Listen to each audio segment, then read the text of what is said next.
স্বাধীনতা দিবস উপলক্ষে নিরাপত্তার চাদরে মুড়ছে শহর তিলোত্তমা। 15ই আগস্ট রেড রোডের অনুষ্ঠানকে কেন্দ্র করে কোনো রকম ফাঁক ফোকর রাখতে চাইছে না কলকাতা পুলিশ।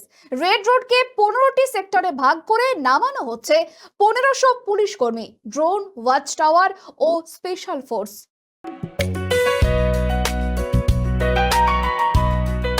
15ই আগস্ট স্বাধীনতা দিবস উপলক্ষে রেড রোডে বিশেষ নিরাপত্তার ব্যবস্থা করেছে কলকাতা পুলিশ।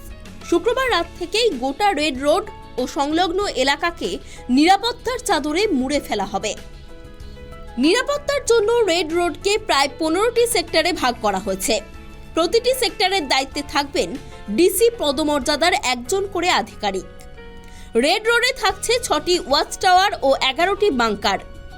বাড়ানো হচ্ছে সিসিটিভি নজরদারিও।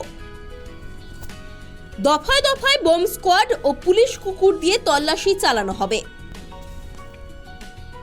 নিরাপত্তার দায়িত্বে কলকাতা পুলিশের অতিরিক্ত কমিশনার, 6 জন যুগ্ম কমিশনার, 20 জন ডিসি এবং 40 জন অ্যাসিস্ট্যান্ট কমিশনার।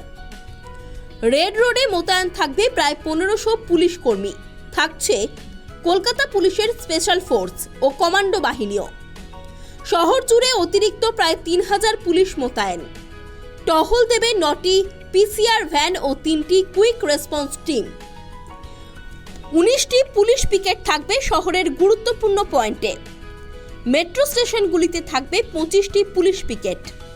ঘিঞ্জি বাজার, শপিং মল এবং কালীঘাট মন্দির এলাকাতেও বাড়ানো হচ্ছে পুলিশি নজরদারি।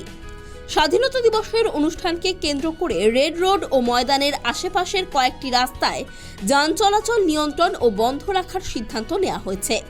নিরাপত্তার পাশাপাশি যান চলাচল স্বাভাবিক রাখতেও বিশেষ ব্যবস্থা নিচ্ছে কলকাতা পুলিশ। অভ্রদীপ দাসের রিপোর্ট, কেটিভি বাংলা।